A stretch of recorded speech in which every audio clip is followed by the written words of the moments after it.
Hello दोस्तों, स्वागत है आपका मेरे चैनल स्टडी पीट पर। और मैं उत्कर्ष गंगवार आज इंग्लिश की फ़र्स्ट क्लास लेने जा रहा हूँ। जैसा कि मैंने पिछली वीडियो में ही आपको इंग्लिश का सिलेबस दिखा दिया था, तो आज मैं बात करूँगा बेसिक ग्रामर की। उसके बाद मैं सेंटेंस आपको पढ़ाऊँगा। बेसिक ग्रामर में हम पढ़ेंगे लेटर्स, फ्रेज, उसके बाद आएंगे सेंटेंस पे। चलिए शुरू करते हैं। तो सबसे पहले हमारा आता है लेटर। इसको हिंदी में कहते हैं अक्षर या वर्ण। अक्षर या वर्ण। तो इंग्लिश भाषा को बोलते समय या लिखते समय हमें कुछ सिंबल्स की आवश्यकता होती है। इनको हम क्या बोलते हैं? लेटर। तो इंग्लिश में कुल लेटर्स 26 होते हैं। कौन कौन से? ए, बी, सी, डी, ऐसे ही जेड तक। तो अगर हम इन सभी लेटर्स को इकट्ठा लिख दें तो जो श्रृंखला हमारी बनती है उसे हम क्या बोलते हैं? तो उसे हम बोलते हैं अल्फ़ाबेट, जिसे बोलते हैं अक्षर श्रृंखला या वर्णमाला। यहाँ पर ध्यान देने वाली बात यह है, अगर मैं आपसे क्वेश्चन पूछूं कि निम्न में से कौन सा शब्द हमारा सही है, जैसे एक वर्ड हमारा है अल्फ़ाबेट और एक वर्ड हमारा है अल्फ़ाबेट्स। अब यहाँ पर जो हमारा सही वर्ड है वो हमारा है अल्फ़ाबेट। ये हमारा गलत है। क्यों? क्योंकि अल्फ़ाबेट में ही आपके 26 लेटर्स आते हैं। इसका मतलब ये अपने आप में ही बहुवचन हो गया। तो अगर ये शब्द अपने आप में बहुवचन है तो फिर यहाँ एस का क्या काम? इसीलिए अल्फ़ाबेट हमारा ठीक है, अल्फ़ाबेट्स हमारा गलत। आशा करता हूँ हमारी ये बात आप अच्छे से समझ गए होंगे। इसके बाद बात आती है हमारे वर्ड की। वर्ड मीन्स शब्द। तो हमारा शब्द होता क्या है? तो ए मीनिंगफुल यूनिट ऑफ लेटर्स,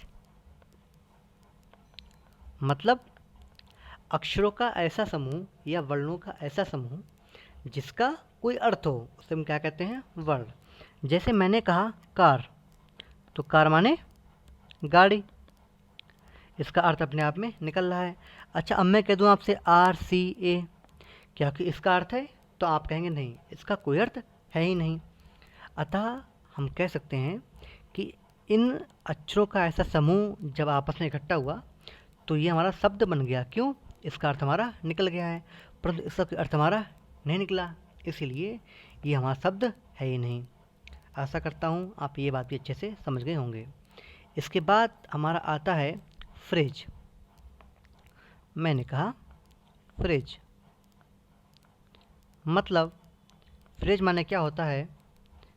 तो ये हमारा होता है वाक्यांश।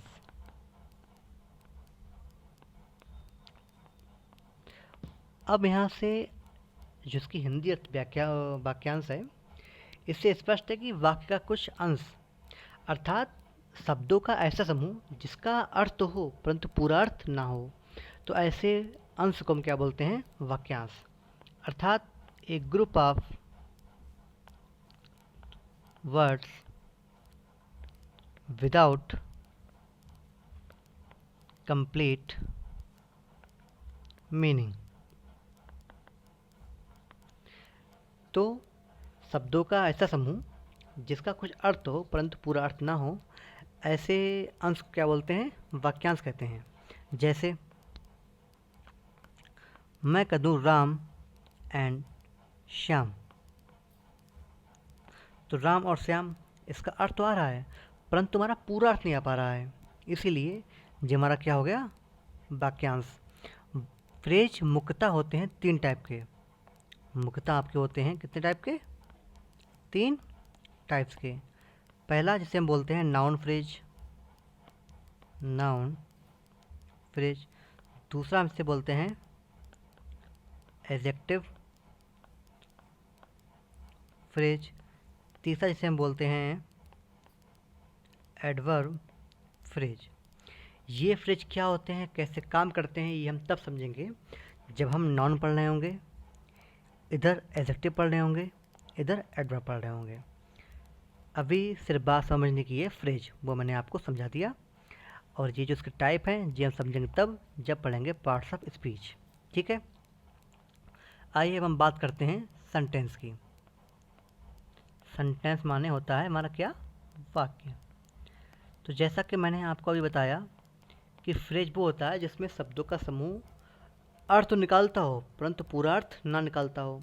पर वाक्य जैसे इसका उल्टा होता है, वाक्य में शब्दों का समूह ऐसा होता है जिसका पूरा अर्थ निकलता हो। तो हम कह सकते हैं क्या कि a group of words which makes complete meaning. इसे क्या बोलते हैं, वाक्य। शब्दों का ऐसा समूह जिसका पूरा अर्थ निकलता हो इसे हम कहते हैं वाक्य। वाक्य में सबसे इम्पॉर्टेंट बात क्या होती है, आइए वो जानते हैं। उसे हम बोलते हैं अरेंजमेंट ऑफ वर्ड्स, अर्थात शब्दों का क्रम। इंग्लिश लैंग्वेज में शब्दों का क्रम को ही हम लोग कहते हैं स्ट्रक्चर। क्या बोलते हैं, स्ट्रक्चर, अर्थात ढांचा।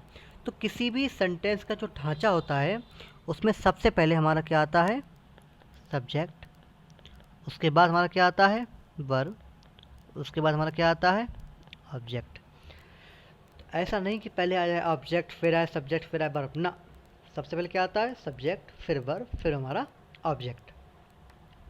तो यहाँ तक मैं सोच रहा हूँ कि आपको ये बात अच्छे से समझ आ गई होगी। अब आते हैं सेंटेंस के टाइप पे कि सेंटेंस कितने प्रकार का होता है। तो सेंटेंस को हम मुख्यतः दो चीज़ों में बांटते हैं। पहली चीज़ जो हमारी होती है जिसको हम बोलते हैं फंक्शन बेस्ड, फंक्शन बेस्ड। जो दूसरी हमारी होती है उसे हम बोलते हैं स्ट्रक्चर बेस्ड। तो सबसे पहले हम पढ़ते हैं फंक्शन बेस्ड। आइए, तो फंक्शन बेस्ड हमारा क्या होता है, फंक्शन बेस्ड। तो सेंटेंस को हम फंक्शन में कैसे बांटते हैं, आपने सुना होगा ये जो हमारा फंक्शन है इसका हिंदी अर्थ क्या होता है, हमारा कहो तो कार्य, फंक्शन, है ना। तो मतलब सेंटेंस किन किन तरह से कार्य कर सकता है ये चीज़ हमको बताती क्या, फंक्शन बेस्ड। इसीलिए हमने सेंटेंस को इस टाइप में हमने बांट दिया है। इसमें मुख्यतः हमारे तीन टाइप आते हैं। पहला जिसे हम बोलते हैं सिंपल सेंटेंस, सिंपल सेंटेंस। दूसरा जिसे हम बोलते हैं कॉम्प्लेक्स सेंटेंस। तीसरा जिसे हम बोलते हैं कंपाउंड सेंटेंस। अब ये सेंटेंस क्या होते हैं, ये कैसे आपस में ट्रांसफॉर्म होते हैं, ये हम समझेंगे जब हम पढ़ लेंगे पार्ट्स ऑफ स्पीच। तभी हमें ये अच्छे से समझ आएंगे और हम भी आपको समझा पाएंगे। ठीक है, तो अब मैं बात करता हूँ सेंटेंस का हमारा एक भाग तो हो गया फंक्शन बेस्ड। अब आता है structure based. Structure based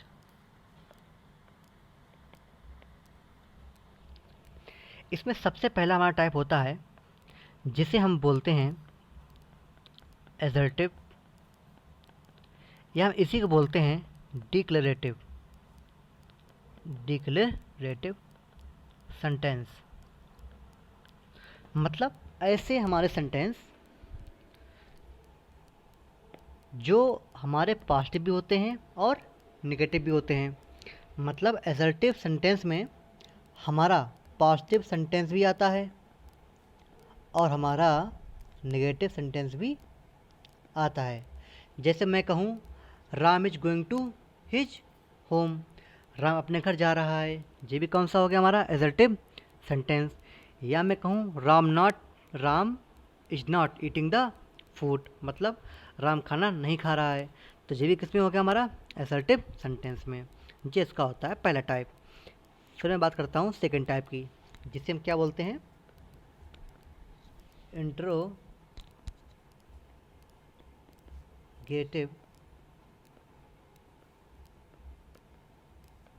sentence. Interrogative sentence मतलब ऐसे वाक्य जिनमें कोई क्वेश्चन आपसे कर रहा हो।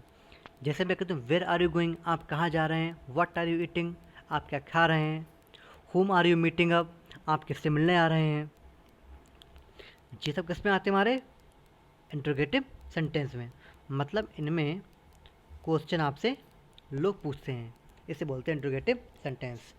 तीसरा हमारा आता है जिसे हम कहते हैं इम्पेरेटिव सेंटेंस। इसे क्या बोलते हैं, इम्पेरेटिव सेंटेंस। इम्पेरेटिव सेंटेंस मतलब ऐसे वाक्य जिसमें कोई आपको आदेश दे रहा हो, कोई आपसे विनती कर रहा हो, ऐसे हम सेंटेंस को बोलते हैं इम्पेरेटिव सेंटेंस। जैसे मैं कह दूँ आपसे, यहाँ आओ, मुझे पानी पिलाओ, मुझे खाना दो, तो ये सब किस में आते हैं, इम्पेरेटिव सेंटेंस में। अब बात करता हूँ नंबर 4 की, जिसे मैं बोलता हूँ ऑप्टेटिव सेंटेंस। ऑप्टेटिव सेंटेंस तो ऐसे वाक्य जिसमें आपको कोई श्राप दे रहा हो, कोई आपको वरदान दे रहा हो, कोई आपको आशीर्वाद दे रहा हो। जैसे हम लोग कहते हैं भगवान करे आपकी उम्र लंबी हो जाए, आपकी उम्र बढ़ जाए, या फिर भगवान करे तुम मर जाओ। मतलब इसमें वरदान भी है, श्राप भी है, आशीर्वाद भी है। तो ऐसे सभी वाक्य को हम बोलते हैं ऑप्टेटिव सेंटेंस। अब नंबर 5 का हमारा आता है एक्सक्लेमेटरी सेंटेंस।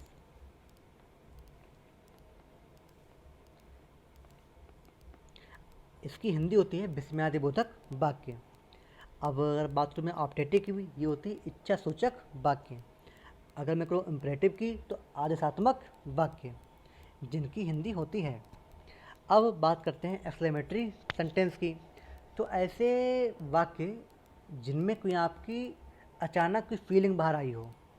जैसे मैं कह दूँ hurray, I one the match. Hurray, I one the match, मैंने मैच जीत लिया है। एलॉस, आई हैड रूइन, हाय मैं बर्बाद हो गया। तो इन्हें कहते हैं एक्सक्लेमेटरी सेंटेंस। तो ये आपके रहे हैं सेंटेंस के टाइप, स्ट्रक्चर बेस्ड भी, फंक्शन बेस्ड भी। उससे पहले मैंने पढ़ा फ्रेज, उससे पहले मैंने पढ़ा वर्ड, लेटर, अल्फ़ाबेट। तो आज हम यहीं पर अपना कंप्लीट करते हैं, और आगे जो वीडियो आगे आएंगी उसमें नए टॉपिक को हम उठाते हैं। और आपको वीडियो अच्छी लगी हो तो सब्सक्राइब कीजिए, लाइक कीजिए और शेयर कीजिए। धन्यवाद।